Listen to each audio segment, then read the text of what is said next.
Hello and welcome back to the show. This is Loving Money, the podcast with Leisse Wilcox, and I am Leisse Wilcox, your lovable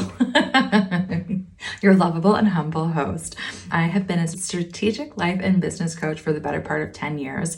And over that period of time, I have watched so many entrepreneurial women struggle with their relationship to money, no matter how much money they're making. And that's how this show came to be, to really name, de-shame, and reframe our relationship to money. Now, the other day I had a client call and we were talking about something that we both got so impassioned about. I really just wanted to share it with you here today because I just feel like, these conversations are conversations I get to have every day of my life. Like when my conversations with clients are so juicy and so impactful. And sometimes we have these conversations that they can't be held in a silo, I feel like they need to really be heard loudly and clearly. And so I wanted to share one of those with you today. And I don't even have a great title for it, but it's about the patriarchy and summer vacation and how that affects women's earning. But before we go into that, I wanted to share with you a review that I just read and is awesome. It's from jphil123. I just love these podcast review handles. And it says, everyone should listen to this podcast. jphil123, I agree with you. Well, let me read on. Listening to this podcast feels like curling up on the couch with a good friend and warm cup of tea. Leisse provides so much insight into what it is to be human. I constantly find myself thinking, can she read my mind? Not only does she make you feel less alone, but she also provides tools and techniques for how to navigate this crazy thing called life and ways to live a more calm, peaceful, and joyful existence. This makes me so happy. Like my whole face is just beaming right now because that is the point. And that is also the goal. That's the goal whenever I do a podcast, whenever I write a book, whenever I do a group program, or even when I'm on stage in front of hundreds to thousands of people. I want it to feel like I'm speaking just to you because I am. This is the whole point for me. It's connection.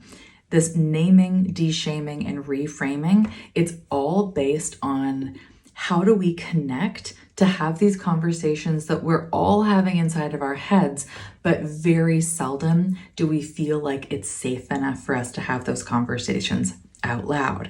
And so that's why I do what I do, especially on these platforms, to help give a voice to those conversations that you're already having with yourself and really just shed a little light on them. As we know, sunshine is the best antiseptic, and I'm a big fan of sunshine. I even named my mastermind the Sunshine Club, which is specifically designed for entrepreneurial women who want to change the relationship to money, radically increase their revenue, and finally stop playing small. The courses that I offer, the one-on-one that I offer, it's all rooted in the same thing. How do we change your relationship to money so that you actually get to claim who you are, have time freedom, have passion freedom, bring joy back into your life, and really create a business around your life, like a life-centered business versus the other way around. And if you head to my website, leissewilcox.com, I do want it to feel like I'm speaking right to you, but what comes with that is a lot of ums and ahs and tripping over my own tongue because, it's my first day with my new tongue and we're just trying it out. Anyway, if you go to the website, leissewilcox.com, you will find a free video training there as to how to charge what you're worth. And it really breaks down a very simple and frankly signature pricing guide, how I price my own services, but also how I've helped countless other clients price themselves as well, from low ticket, high ticket, and everywhere in between. Now, how that affects our conversation today is directly related because, as I said, my client and I were talking about how hard it is to be a female business owner who is raising a business and raising a family at the same time during summer break. Can I get an amen? Every summer, and actually it starts earlier than summer. It starts around in May.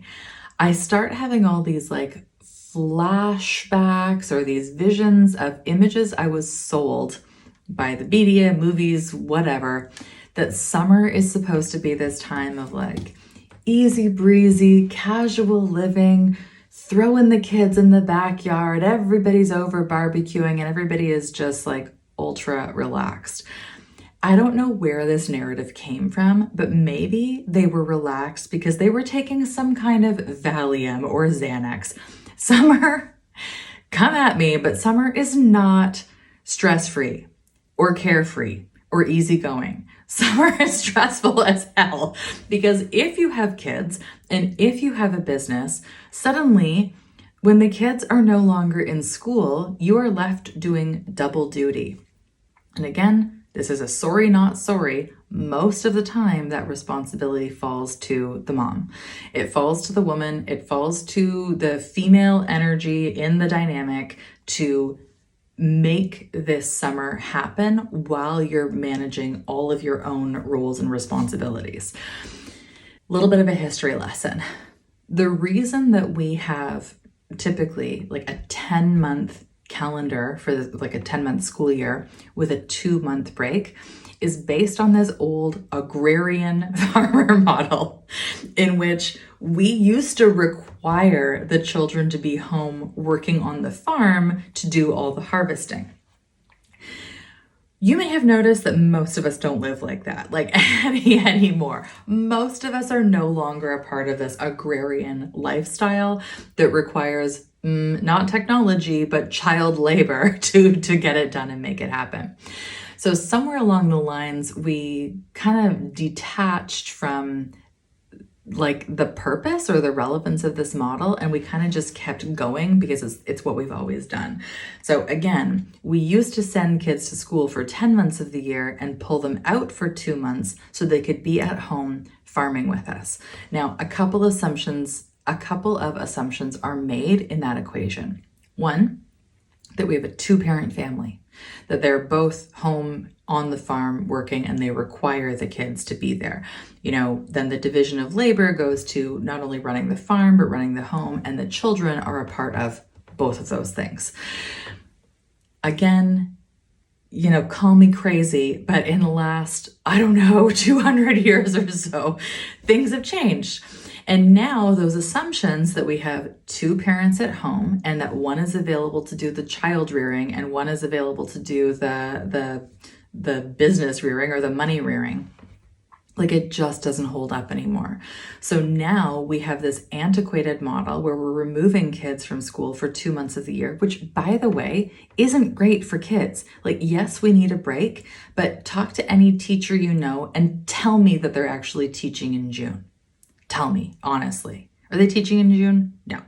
Most of them have basically stopped teaching new concepts in March because after the report cards go out, what are they going to do? Teach new stuff and then not measure it? Sorry, again, like this is kind of a bold statement, but most teachers are not teaching new stuff after March or not in any significant way. Yes, they're still participating, etc. I'm not dissing teachers.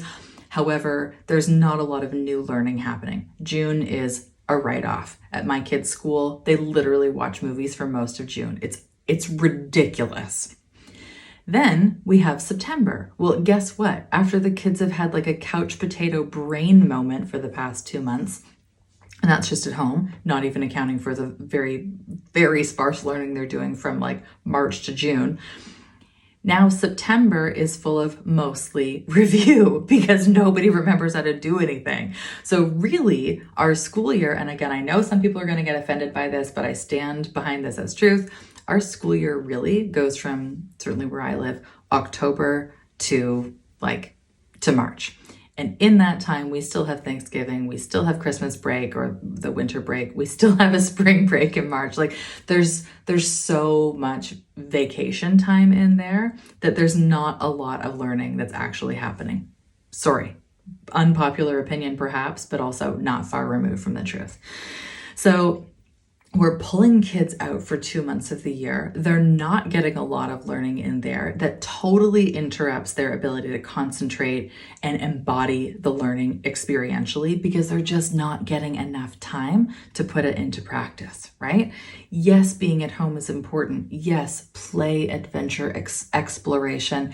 It's all critical for children's learning, for their development, their psychosocial development. It's all instrumental as like this holistic package to how kids learn, and still pulling them out of a learning environment for 2 months literally makes no sense. Like, find me an educator who can tell me, who can like prove to me that this is the best way that kids learn, and maybe I'll change my opinion. But having been an educator for a lot of years, it ain't happening. It's not a good model for children. If it's not a good model for children, honey, it's really not a good model for parents.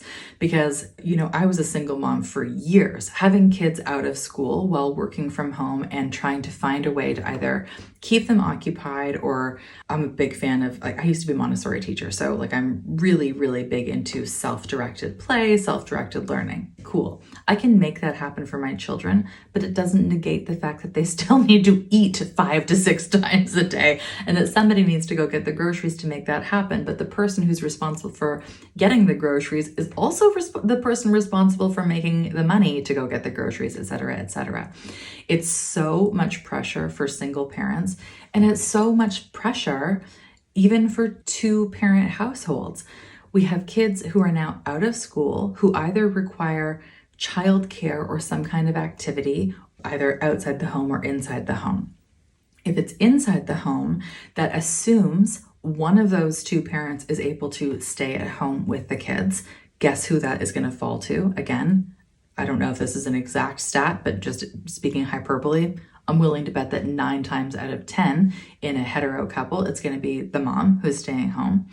And so that affects her earning potential and her actual ability to engage in her work. And we start to see this. We see that most female entrepreneurs decrease their work engagement in the summer because they're busy doing other things. Yes, I'm speaking in generalizations. Yes, I'm speaking about families who have kids. I know that's not lost on me, but for the purpose of this episode, we just need to work within that model, okay? So now we have female entrepreneurs who are taking time away from their own work, and even women who are employed in a more quote unquote traditional sense, who have like more of a 9-to-5 job they're going to, they're still responsible for figuring out the childcare and making it happen.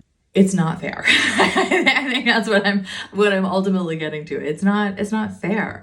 You either have to invest in care for your children, and that could be like nanny, babysitter, camps, activities, what have you, or and that obviously puts the financial pressure on you to earn more just so that you can spend less time with your kids. Sorry, not sorry. Or you're now taking time away from work to save the expense of all the childcare costs, but you are now the person who has to be completely responsible for being engaged with your kids. It's like, what about that portrait is this easy breezy, throw all the kids in the backyard and everybody will come over for a barbecue? It also makes wild assumptions that people can afford to have a house that's large enough, that has a yard, and safe enough, that has like an outdoor space that is like amenable to children being at home for a couple of months, right? That is not the reality for so many families. They're living in apartments or they're living in condos. The outdoor space is not personal or private. It's a public or communal space, which means there's less supervision and more open to risk. Like, this model is so problematic. And as I said, it came up with my client the other day and we just went on a whole rant about it. And I want to share it with you here. What are your thoughts? Do you feel this pressure? For a season that's supposed to be like carefree, feel the sun on your skin. I live in Canada. There's a limited number of weeks. There's like a finite number of weeks that we can go outside, and not that we can go outside, but that you can go outside without a jacket and be in the sun and finally get some vitamin D.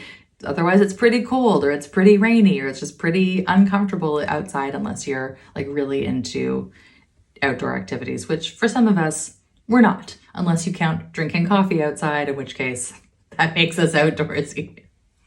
Anyway, my point is, summer is this short season that already has a ton of pressure because it's so short. We want to do all the things, see all the people, get in all those experiences we want to give to ourselves and our kids.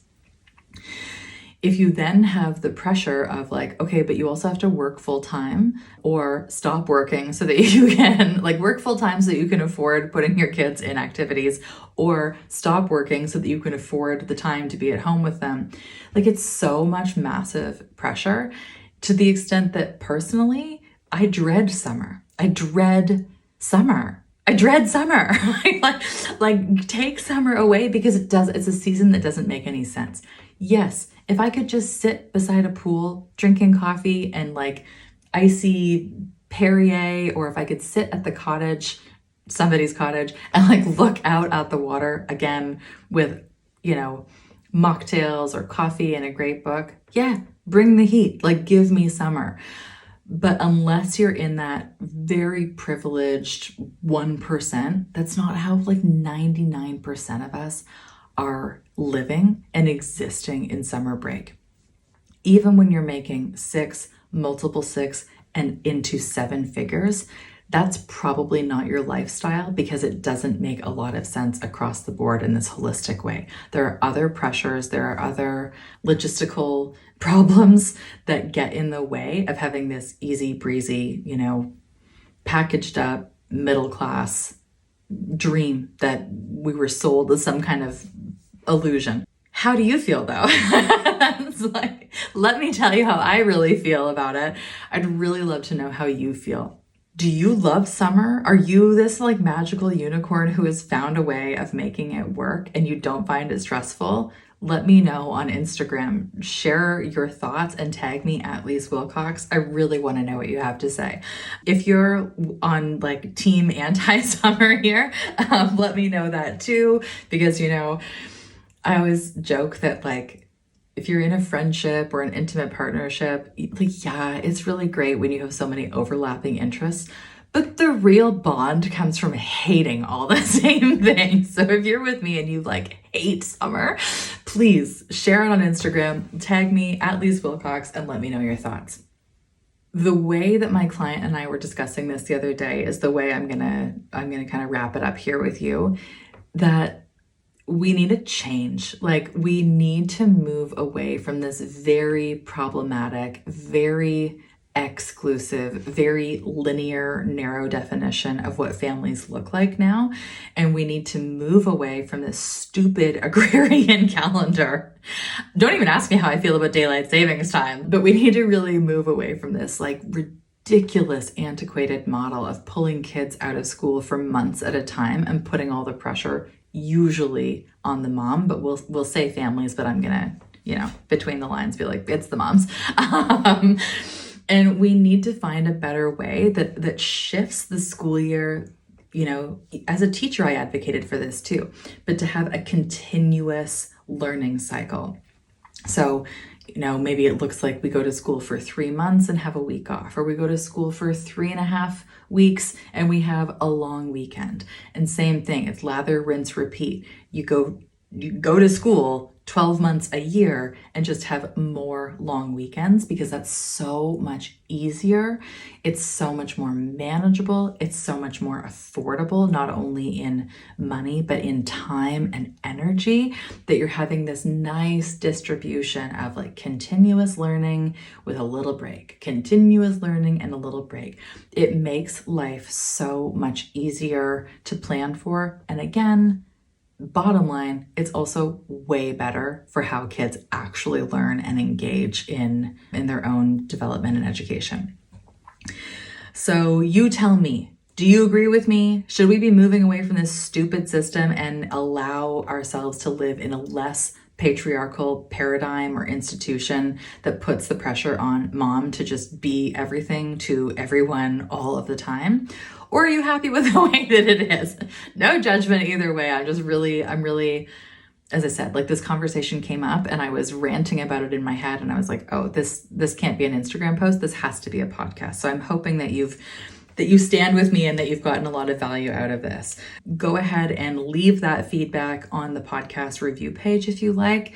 Feel free to give it a 5-star rating. We love those. The more that you subscribe, rate, review, go old school and share it with a friend, it just helps the podcast get organic boosting, which means it moves it higher in the rankings, which, yeah, that feels great for my ego. Not going to sugarcoat that, but more specifically, what it does is that actually gives more people the chance to participate in these conversations that we're having here, because it gets more organic reach. So if you love it, If you're getting a lot of value out of it, go ahead, subscribe, rate, review, and tell a friend. And as you know, I love to read reviews.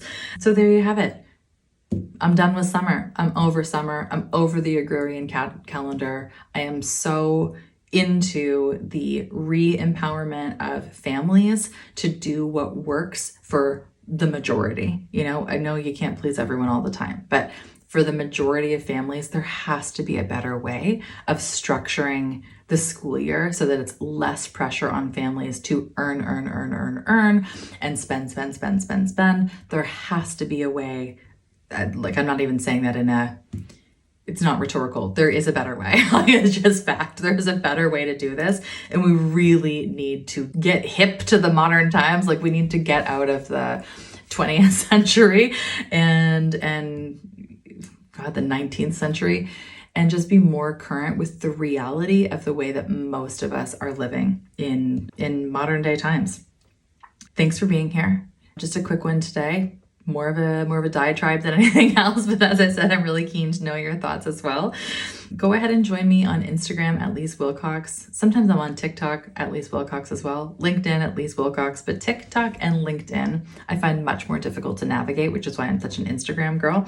And again, if you head over to my website, you can grab your free training to help charge what you're worth and start to figure out how to better earn money that finances your child's summer vacation.